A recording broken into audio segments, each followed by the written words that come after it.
All right, hello and welcome to the Coaches Corner, brought to you by the Endurance Lab, where you can join the coaches live as we recap the week and answer your questions from the forum. My name is Jason Flores, one of your Endurance Lab coaches, and today I'm joined by coaches Taya Friestead, Mitch Stangerman, and a nutritional therapist, Andrea Cullen. Good morning, everybody. Good morning. Make sure we've got everything recorded and streaming. Looks like we are live on Facebook. We'll get that shared out here in just a moment. I want to remind everybody that we are live on several different platforms, so this gives you a chance to be part of the show today and ask questions. We've got a lot of stuff going on today, and so it's a really good deep dive into our subject. So jump on live and be part of the show. I'm going to get this shared out. I am going to start off, and we're just going to take a fun little turn into a new section of our podcast I wanted to bring called Off the Chain Ring. So what I've done is I've pulled an article from kind of popular cycling media this week, and we're going to give it to the coaches here. I just sent it to them. I just sent them to the link. That's why everyone is searching on the screens right now. And I'm going to play a video here about a recent article, and it's about a race here, and we're going to talk about getting physical, and we'll kind of do a little bit of chatting there. So let me pull the video here and get it shared. And we will get this shared for you guys. All right, so let me set the setting here. This is down at the the Santos Tour Down Under, and we should be able to get it. There we go. Everybody see it there? Yes, here we go. All right, let me switch it over for our audience. And this is the final run into about the final 3 or 4K into the final run of the Santos Tour. You guys should be hearing the audio on your end. In the fight, he's pushing and shoving, going for the wheel of Sagan. Look at it, head-to-head, shoulder-to-shoulder. Ewan gets the wheel of Sagan right where he wants to be. And it's Caleb Ewan making a run for gold. And Viviani has sensed it as Viviani comes on the right. In the centre, it is Caleb Ewan as Caleb Ewan gets it on the line. Wow, that was a sprint and a half. And Peter Sagan right there. All right, so the controversial part of this all, and I'll bring it back to the coaches here, the controversial part of this all is in the final run in here, you're looking at a lot of physicality happening in between riders. And we've seen this before, not here just at the Santos Tour Down Under, but at the Tour de France last year. We've seen it at, numerous sprints to the line, but actual physical lean on people, headbutting. And from the reading of the articles, they were talking not just, it was a series of, I think, 3 pretty serious leanovers into them. And that's what ended up kind of resulting in minutes after the win of the stage getting taken away from Caleb Ewing. So coaches, thoughts, and we can kind of talk a little bit about that and kind of our experiences with being physical or getting physical during our races or rides. So I think what we saw there was a big headbutt, Yeah, right? several. It was 3 from the count of it, like I said, but man, it was pretty, yeah. Wow. So for those of you who do these races where you're very close to everybody else, like crits, for example, or cyclocross races, you're very close to a lot of people a lot of times. And I know that a lot of times for you to avoid going down in a tight turn, or if somebody's trying to, so let's, I guess, 2 scenarios. One is avoid going down, and the second one is getting somebody out of the way. Mm-hmm. So maybe we'll talk about the avoid going down. I had quite a few, it was my first cyclocross season last year. I had quite a few falls that could have been avoided if I was comfortable elbowing people and pushing them away. Right? Because I had people come on top of me, like literally be on top of me. If I did a little push or a little elbow, not to throw them out, and get them to fall off their bikes, but just protect your space. Right. Just so I could stay upright. Right. I could have stayed upright. And so my side of it is I want to learn to get comfortable doing that so that I can, if you're just starting to race, then it's hard because you're just trying to even figure out how to race, let alone, push somebody aside. That's number one. And then number 2 is trying to get somebody out of the way effectively. So let's say that you are going for it and it happened to me in the crit last year. I was in the last lap passing somebody on the left, and there was a very tight space between the rider in front of me and the barricades. Mm-hmm. And I was passing that rider, and she went in front of me to block me. And so, if I had more confidence, I could have like pushed her aside and just go back to where you came from. Go back to where you came from. But frankly, I don't feel comfortable doing that. So I guess where do you draw the line, when you see these pro racers? I mean, that headbutt, wow, that was pretty effective. I'll put it that way. Absolutely. So, let's see, got that back up. So, Andrea, any physical altercations on the bike here that you've had on your ride? She's like, no. I'd be terrified, but once the swim rough bit is done, I just want to be left in my space. No, I wouldn't have the confidence, and I don't think I would have the skills yet. I think that's true. I mean, going on an indoor trainer certainly isn't going to prepare me for this kind of thing. That's true. On Zwift, I ride through people all the time. All the time, just go right through them. Right through. No, I mean, I sort of like Andrea. I mean, my cycling is primarily a lot of it's triathlons, and I mean, we have to stay apart from each other, right? Yeah. We can't even, stay and apart. Ian would say. Yeah. And I've done a few crits, and I mean, I want to stay upright, and I think I'm at the point in like crit experience where I'm really looking for people who may be going down in front of me and making sure that I'm not going down with them. And I'm not really in the position where I'm thinking I need to use my physicality to get where I want to go. I'm trying to, I'm riding really defensively instead of offensively. And I think it's interesting that, when you get to that point, and I don't know if it's, I was wondering too, if it's, if American riders are less used to the physicality than maybe other people, because Americans are so used to being apart from each other, right? We have these big space issues in our country where we have personal space. I like that. If it would be interesting to put on some of the crit races from our team, the Eric Dennings, the Matt Roth. I know even when we were together at camp last year, there was more, not really, but just we were able to be closer to people who were used to riding more closely. Yeah. And so for our group rides, since they are pretty large, 50 plus people, you do sometimes have to remind people. They just get to chatting and they're like coming into your line. You're able to put your hand on someone's hip. It's actually really easy to move somebody while they're on the bike.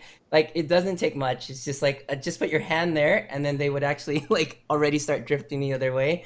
So if there's a group of people riding and people are coming up on the left side, let's say, it's really easy to just like, if the whole line starting to drift, is to just barely touch someone and they'll already start leaning the other way. It doesn't take a lot. So, but I guess it just depends on kind of your intentions. Is it to let someone know, hey, like it's like in a car, you're like, beep, beep, hey, watch out, don't change into my lane, or like laying on the horn, like just throwing them off to the side of the road. So I haven't really been into a situation like that, but I have watched, some of the riders that have let out that when they do come through, it's elbows out, tapping people as they come through, or going under people, like under people's arms and stuff, because they're like tiny little sprinters. It's been really interesting. And Caleb is a really good example of that because he's tiny. And so when he gets under people, get it under the bars, under elbows, as he comes up, he's like trying to lean over so that he's not getting that little bit of pressure. So, but either way, just interesting. It's something that, as you get to the higher levels of racing, whether it be in cyclocross, whether it be in crit racing, or even, as we get into fondos, it is so packed as you get out of the gates, because we're let off in like waves of like the time that you may be finishing, and people are just so close. So you need to be careful with some contact, and you need to understand that you need to be leaning into these moves and just making sure that you have control, during these times. And isn't there probably a difference between a headbutt and leaning? Yes, right? If he had pushed with his head instead of like a physical, I think there's probably a difference there. Yeah, I think that headbutt is the equivalent of a punch, right? Yeah, I've seen it before from like the Cavendishes of the world. I mean, and then even last year with like the elbow, the quote unquote like arm out elbow hooking, like everyone ending up on the floor thing. Like, so I mean, it can be very, very physical there at the end. So I'm assuming, obviously, these guys are a part of their bike and their bike is a part of them. But how do we learn those skills to be so much better balanced? And I mean, is it rollers or just getting out and practicing around people closely? I think it's doing a lot of group rides. It is. Comfort In there, and then go ahead. You're probably going to talk about like practicing on the grass type. Exactly. Right. There's a typical practice in cyclocross on the grass is you go out in circles and you literally hug people. So you kind of go arm to arm. So you interlace your arm with the person next to you. You kind of push a little bit and at low speed, obviously, but trying to handle your bike on very tight turns on the grass with people next to you and doing those. Yeah. So that it's part of cyclocross practice. Yeah. Cool. I remember it was I think it was very, very early on. I went to visit Charisse was here, one of our female Odiva riders were here in California at a team camp, and I went to meet up with them a day at the end of their first day, and they spent the first day learning to get to know the other riders. And what they did was they would be forced to ride 2x2 most of the day, wherever they went, whatever speed like their partner was, and to be that close and to get to know each other, and then like to the point of being able to hold touch and hold the other person on the road at pace and at speed.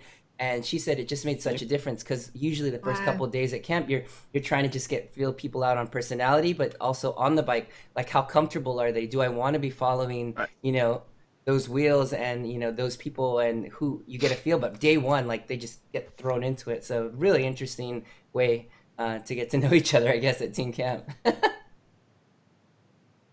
All right, so we'll make a transition here. Looks like we got everything shared out. We're going to jump to our big talk of the day, which is our roundtable.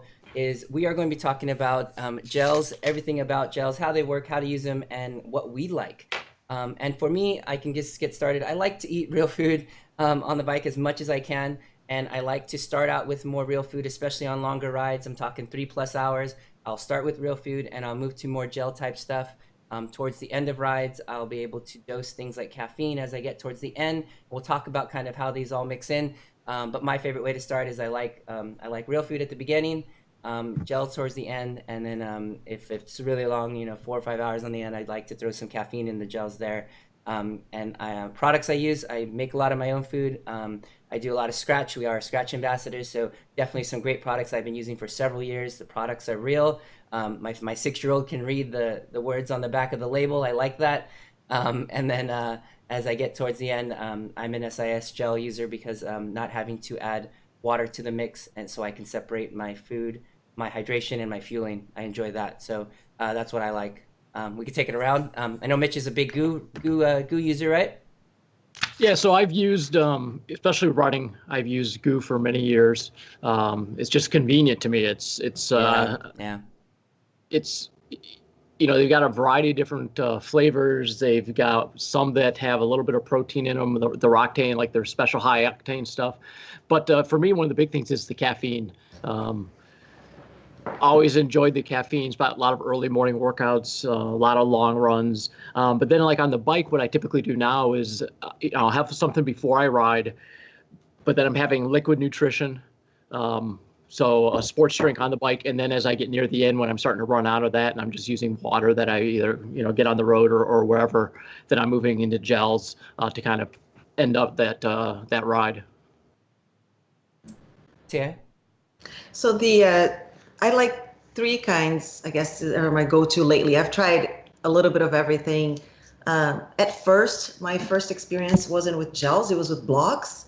I used to use these Cliff, the Cliff blocks, energy chews, but somehow I got a little bit tired of them, and I think they're too sweet maybe, and dense. So I ended up navigating away from them, and I like the SIS gels for the consistency, and I find that there's a science in sport, and I find that they're quite effective, despite the fact that they have some artificial things in it. Yeah.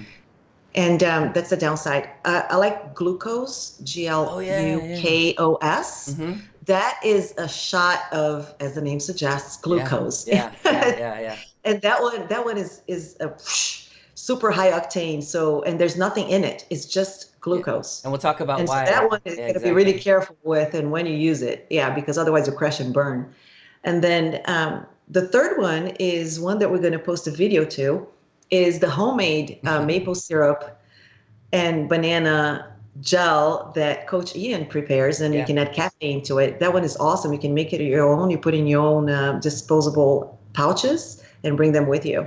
Yeah, I've been really enjoying that. Like on trainer rides, I just put it in a bowl. Oh, there you go. Yeah, because done. Yeah, it works out. It works out. All right, Andrea, what's your go-to fueling on the bike for those days? I think like where I want to go with fueling when I'm really back racing again is probably using more gels. But so far it's a carb drink with some amino acids in it. It's a little bit of solids, whether it's dates or a little bit of bar, and then I'll use transition towards gels as I get near the run. I like Torque. They're a British company. They have a great philosophy. They're 2-to-1 with maltodextrin and fructose. They've nothing artificial in there. They have a little bit of electrolyte, and I also like Born. And Garen uses High Five. I'll use the blocks now and again. So I've sort of just been playing around with everything to try and feel what they're like, so that then I can recommend them onto people. But the big issue, what drives me nuts is trying to take them. If you get your hands sticky when you're on the bike, and the same with running, and I just get distracted so easily. I cannot turn my head off from my hands all sticky. I need to wash my hands. You can always spit on them. Well, you just lick them all. Oh, well, there was that article in the forum about peeing on the bike. You can use that. No. I don't know if I want to go there. But the other let's thing not go is, there. Go to the forum if you're interested in peeing on the bike. Yeah. But if they're really thick, as well as the gastro absorption thing, sometimes they leave a layer of kind of sugary scum around your mouth. So the more liquid ones tend to be a bit more enjoyable to take. But yeah, there's lots of options. And if I was recommending someone, like I just did a chart up, and I'll get it on the forum because I went through as many gel brands as I could, having a look at them. It's probably not including there's so many companies out there. Like I've been watching the market for the last couple of years, and 5 or 10 years ago, I looked at bringing in an Italian company into Ireland because we actually didn't have enough endurance products. And now the market is utterly flooded, and everyone's marketing claims are way more than they're actually delivering in a product. Because ultimately, it's sugar, what types of sugars, right? Trying to avoid anything artificial, and whether there's electrolytes or amino acids added. But that's as simple as it gets. Yeah, we'll definitely take a deeper delve into that as far as like the sugars, and I've got our sports science article that you posted up too. I'll be able to bring it up so that people can see it as we talk here. But we're talking about different times to take gels. We all talked about during our workouts, during our longer rides or our competitions. But there are also cases for if your events are much shorter. That you'll be taking things like beforehand, for example, 20 minutes before a crit race, a 45-minute cross race, because there may not be able to be fueling on a short type of race that's intensity quite high, and that sort of thing. And then after, I haven't had too much experience or haven't told people to take gels after. I don't know if you guys had too much, if you guys have recommended that. Usually I have people just finish everything that they've had as their post-workout, like on the bike. Like, what do you empty your pockets out, and then go eat a real meal after that, like that sort of thing. I mean, honestly, I've taken what I know I'm going to use, right? Because you have a plan, right? Especially, I know Andrea, triathletes always have like a nutrition plan, and you may have one extra, right? Just in case something goes crazy, but I mean, you're not bringing. I mean, there's only so much you can bring. Yeah. When I was doing like half marathons, right? I mean, it's an hour and 30, hour and 40 minutes. You know what you're going to eat. You know what you're going to drink. And when I'm done, I don't want another gel. That's for sure. Yeah. Generally, you wouldn't need them unless you're really gone into a hypo where you're close to a drip. The first thing you want to be taking on board is protein. Yeah. Unless it's multi-stage and you're into something either later on in the day or the following day, then you want to get your carbs in fast. So then a gel may be helpful to optimize that absorption rate. But generally it would be get your protein in, get a little bit of carbs to stabilize how you feel, and then head straight into a meal when you're ready for it. But I cannot face sugar or carbs or sweet things. Yeah. After a full for day. a day. It's like, oh. So that's a good case. Taya, you've done multiple cross races on a day, so fueling in between, not like the kale and chickpeas that you've seen some of the competitors eating in between races. I know. It was like so. So sometimes you do 2 races in the same day, and the time window between the 2 races is typically 2 hours, an hour and a half, 2 hours, depending on the category. So you go single speed, and then you go your category, for example. And so what I do is so I have a gel before the first race to get the kick in, and I usually take it 20 to 30 minutes before that race. And then as soon as I'm done with that race, I have a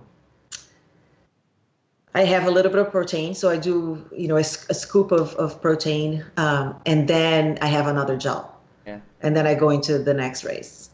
Yeah. So that between crits and cross, I think that's where there may be a case study for that. But just again, coming up with a plan, and if deciding if you're going to be eating real food, if there's 2 or 3 hours. I mean, I think real food's tough. I mean, what were you thinking, Andre? Like at least 3 hours in between races if you're going to try. Oh, 3 hours in between is a long time, isn't it? It is, it is. But usually that's like 1 to 2 hours. But even some of my guys, they'll race morning 4-5s, and then they'll race like a 3-4-5 in the afternoon. So it's like half a day in between. So yeah, so it's case study, but understand that you're going to need some time to digest if you're actually putting something big in. But simple sugars and things like that are what you're going to be go to depending on the length of your ride.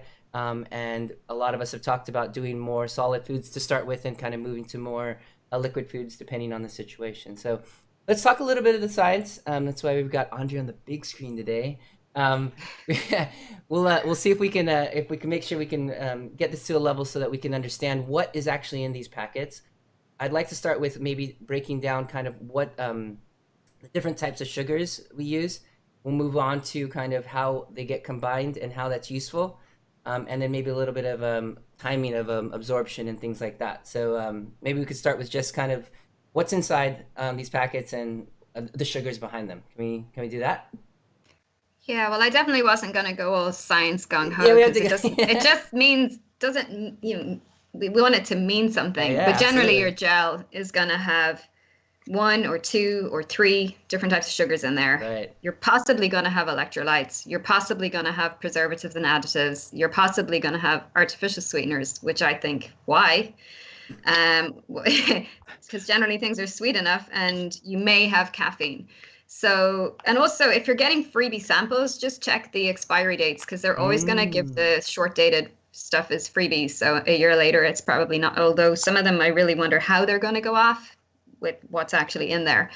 There's some fascinating discussions online real quick on expiry dates and gels, but go ahead, Really? Andrea. I think Maybe they have a forever years. shelf life. Yeah, Their I- shelf life. Maybe they're like nail polish; they never expire. Oh my gosh.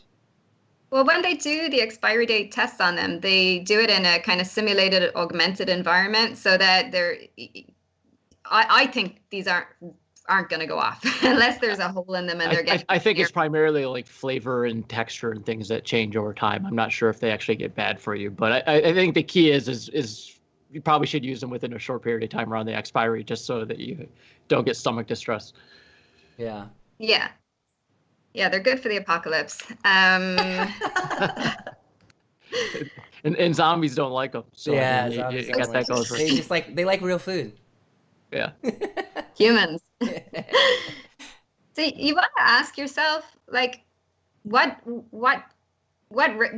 I need from my gel? Like, there's very few of us that are going to be going at the intensity of a pro or elite age group athlete, where we're going to need those 60 to 90 gram per hour oxidation rates. Yeah. Some of us will, like, all out on a bike, all out in a triathlon. You're probably better going for the maximally oxidized products, because it means you may, like, if something falls apart and you're not managing to stay on top of your nutrition plan, at least you're taking in something that's more likely to get into your system at a greater rate and at a greater speed. So I mean, if we were watching Ironman World Champs, you saw Lucy Charles missed one bottle on the bike, and my mind is like, whoa, that was probably crucial. But if you're slightly on the side of getting stuff in and fast enough and at the greatest rate possible, it's probably going to help you out a little bit.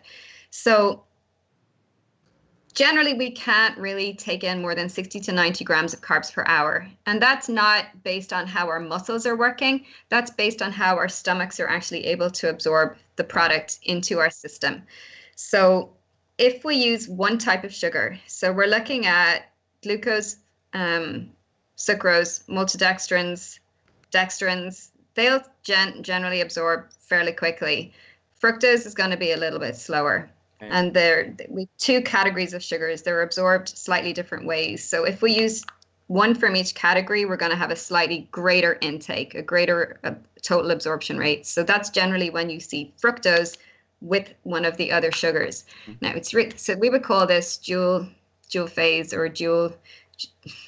My brains are going this morning, but I would call them dual phase. So we're looking at two transporter systems, and they're going to get slightly more in total in than just using one absorption system.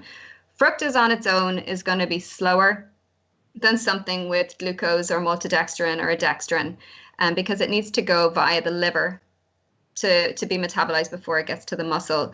So this is where sometimes you may be slightly limited with things like your fruit juice, honey, or maple syrup, although honeys and maple syrups can have slightly varying amounts of glucose and fructose depending on, because they're Mother Nature, so they're going to be variable.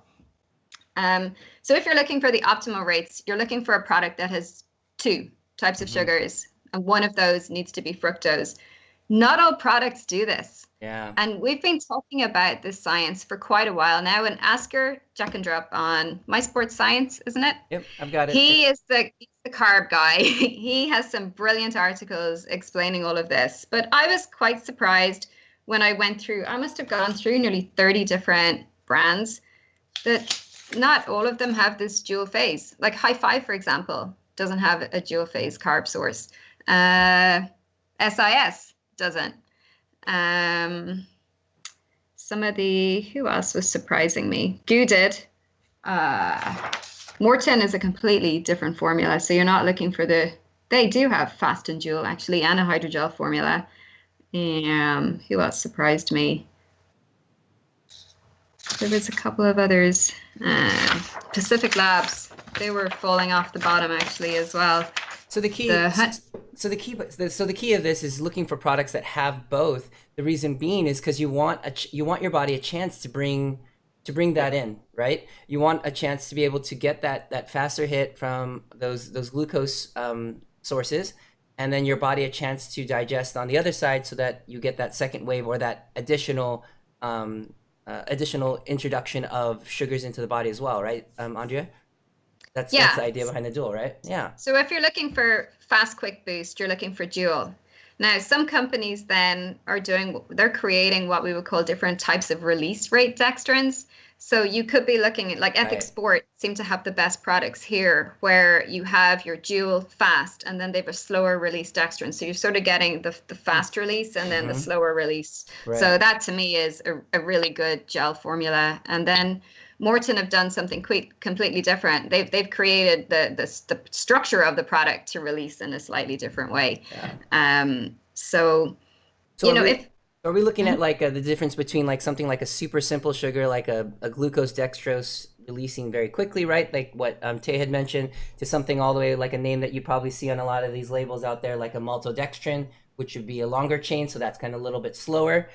So kind of mixing hearing those names in those two, along with like the fructose source, would kind of give you those almost like level 3 levels, like I posted here on the article from My Sports Science. You're looking at kind of a faster, medium, and kind of slower release. These are the names that you're seeing on those labels out there that are releasing these things in different rates here. Yeah, just talking about the release. Would you recommend then using gels for workouts at all? I don't think we need them. Like, they are sugar. Like, if you Google glucose or fructose or maltodextrin and health risks, having a lot of them in our diet isn't a good thing. We're just using them for an extraordinary situation where we're racing. Right. But also, on occasion, we do need to practice with these products to train the gut to have those receptors there to optimize the transport rates across the system. So this is where we say, don't do a keto diet and then suddenly expect that you can horse in all of these gels and get away with it. So I think, for most training, real food, or have, real food with a little bit of honey or maple syrup. And then when you're buying your honey and maple syrup, make sure that it's the real deal, proper stuff. We're talking 100% pure, and not other things added to it. It's nuts. We were at a party the other day, and we were saying that it's so crazy. I was like, on our podcast, we have to like remind people to buy real honey, blah, blah, blah, this and that. And then my wife slides me over the honey that we're like at a brunch thing. She slides me over the honey, and I'm talking about this in front of everyone, and I flip it over. I'm like, crap, like this person's house that we're at has high fructose corn syrup in their honey. And I'm like, okay, never mind, change the subject. Nobody's looking at labels. But it's really, I think it's very rare to find honey that's actually real, single source. It's tough. That hasn't been adulterated. Like they were calling it Honeygate, and there's been documentaries on how honey gets transported via China, and then they've all these little loopholes. So then when you read the final label, it doesn't say this, and it's all been adulterated along the way. I'm able to buy Polish honey, and it seems to be real. But any other Irish honey, it's from European and non-European states. It's like, wow. you gotta buy local. Farmers market. Yep, farmers markets. Yep, yeah. I mean, that's going to be expensive. Yeah, I'm getting my own hive this year. Nuts, really? When they'll all die in the cold, Mitch. Yeah, they all die. They live. They live. Yeah. So it's not. So those are sources of combination of fructose and glucose, right? Because it essentially is a disaccharide or a 2-sugar, right? For those kind of more natural sources. So those kind of fall in the middle. Those are great. Those are great solutions for this sort of thing. But yeah, so let's see. We've got. I wanted to talk a little bit about the amount. Oh, you have something to? So, I was gonna say yes. I was just gonna say don't use then those gels for your workouts. Back to that. So because a lot of our prescribed workouts are at least you're looking at 60 to 75 minutes. You should be able to have that on board. If you're going for a long one and you're doing some type of training that allows you to kind of also practice your fueling, you're going 90 minutes plus 2-hour rides outdoors, hopefully not on the trainer. And you're getting a little longer along, I think it's useful to try and practice to make sure that you can eat while you're riding. You can eat at speed and pace, and you can digest while you're doing that. But otherwise, I've taken a lot of people off. Like there were so many riders I had that were like gel on the trainer, gel every coffee ride. It was like, just try water, guys. Like I think you'll be okay because you eat like kings when we get to the coffee shop. So like, we'll be all right. The main problem when you take this.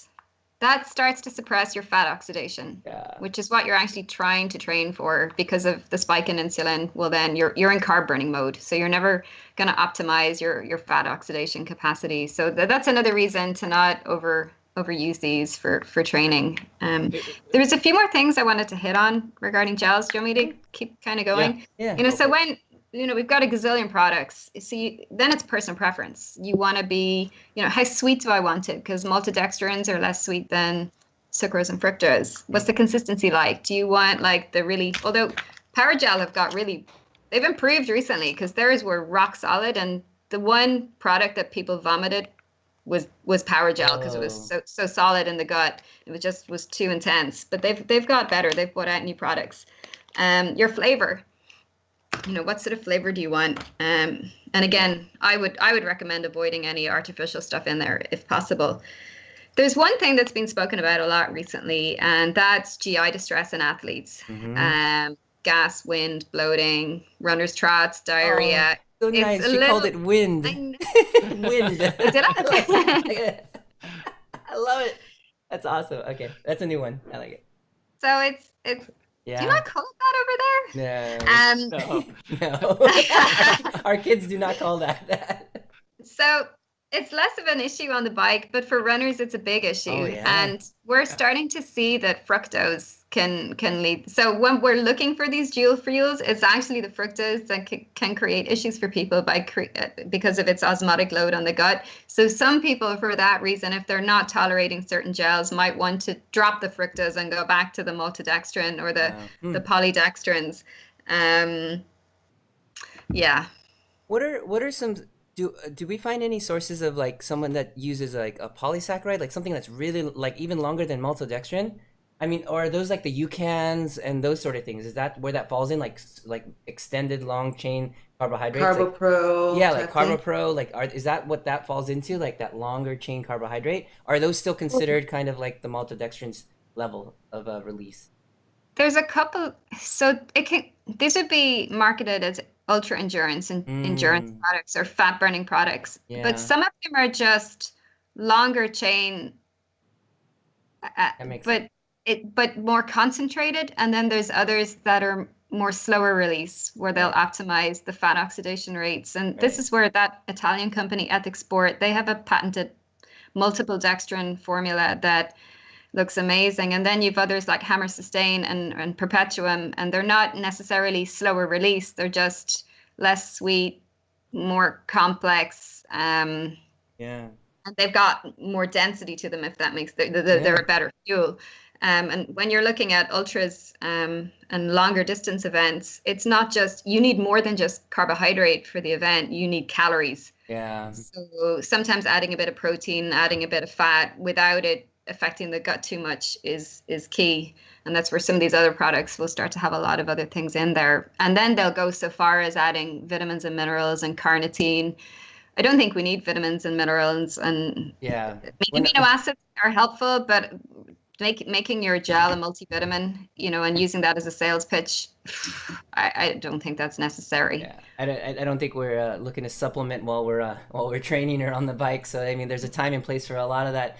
So we're looking at the carbohydrate number. Obviously, we're looking to get towards that 60, or train towards being able to do, that 60 number, 60 grams per hour. This is a part of the equation because you're getting a bunch of this carbohydrate, 20 or 30 grams from your gel. But the second portion, we're abdicating to be able to get that from your hydration or from your bottle, let's say, because there's only so much you can take in. Even from the article we were looking at here from Sports to Science, you're looking at really you can only put so much into your drink, anywhere from 30 to 60 grams, and the other part is going to come from your gel. And so it's kind of this balance between the two. So do you want to get between 30 and 60, or are you going to push and need to get to that, that bleeding edge of like 60 to 90? Because really the body is just not able to digest that quickly, and you're just going to have like leftover carbohydrate, fuel, whatever you're putting in, just sitting in the stomach. And the more you have in there, it's that sleepy feeling you get after a meal where the body's just like shutting down and wanting to go and digest that. So it's a fine balance for each rider, I feel, right? Yeah, I think we're way more resilient than the last few years of sports science have kind of told us, where we're really over analyzing. Like most people can eat Christmas dinner, which has everything in there, and come through the day. So well, they're not riding at sweet spot, right? Like for 3 hours. No, they're not.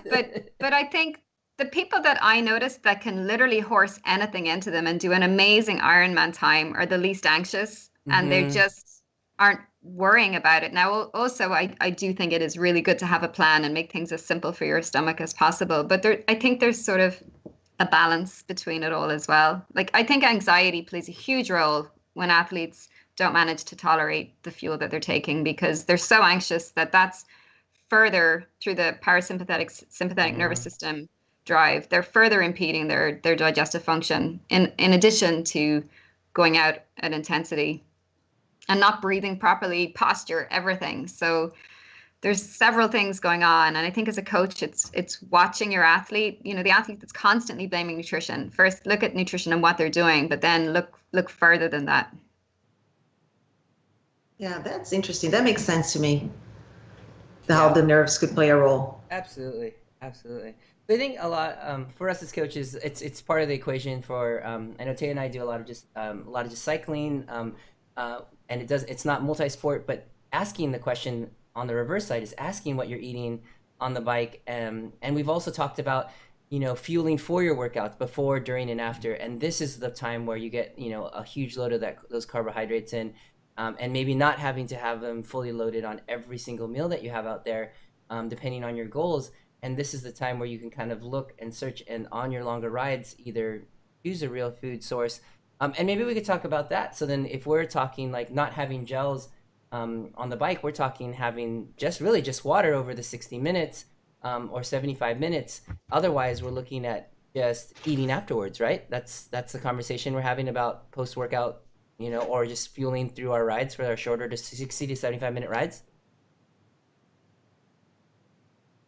Everybody's like staring. Yeah, sure. Yeah, so I know Mitch grabbed the book there. Pretty good source of kind of foods that we can have. Both he and I made a couple recipes last year out of that. It's not just a cookbook. I mean, really, the first couple chapters really is a good primer on how your body uses nutrition and everything around it. So, I mean, I can't recommend the book enough for people who want to understand how their body digests and uses the energy that you're using when you're working out, running, cycling, swimming. Yeah. So that's Feed Zone Portables. Yeah. Yep. Feed Zone Portables. Yeah, it's a good book. Absolutely. I think it does break it down, and we're trying to just kind of bring in kind of the higher level stuff that you're seeing in advertising, and trying to get you guys to get a feel for what's out there and what to look for and what to break down. Essentially, the differences between our simple sugars and kind of our higher level like combination that just with 2 sugars or even more, and so just so that you guys understand those names and what to look for, and then most importantly, when to use it during training, because that's the key part, right? The great products all the time. Should we be putting these in all the time, or should we just be putting these in during training, long training days? And that's what we're looking at here, because you've got to train your nutrition the same way you would train anything else. You train any zone, you train any aerobic system, that sort of thing, right? Yeah, it makes sense. And then, in my case, I'm just a short course racer. I just do short rides, short races. So I don't need to be taking these during training. Yeah. But I will when I come close to the season, because then again, it's just getting the body used to it. Yeah. And yeah. And playing with the amount of carbohydrates that you're putting in is really important. I mean, we've had some short conversations here, even on the Coach's Corner, about feeling really carved up for like a longer ride or a longer or a very intense workout, let's say, and feeling empty and trying to do that fasted and trying to do it like with very little fuel. It's both mentally taxing and physically taxing. Yeah. But when you're fueling yourself properly, no matter the source, you're going to feel stronger, and you're going to be able to hit those targets. You're going to be able to hold those powers, and you're going to be able to. I'm just trying to like bring it all home, but yeah, that's a good point, Jason. You know what? Because somebody might be listening to a part of what we're saying here and thinking to themselves, "Oh, maybe I shouldn't be having any carbs when I train." That's not what we're saying, right? Mm-hmm. What we're saying is, do not use these gels all the time when you're training, but by all means, yes, have carbs available in your system when you go into an intense workout. Yeah. And the way you do that is by fueling properly with your food.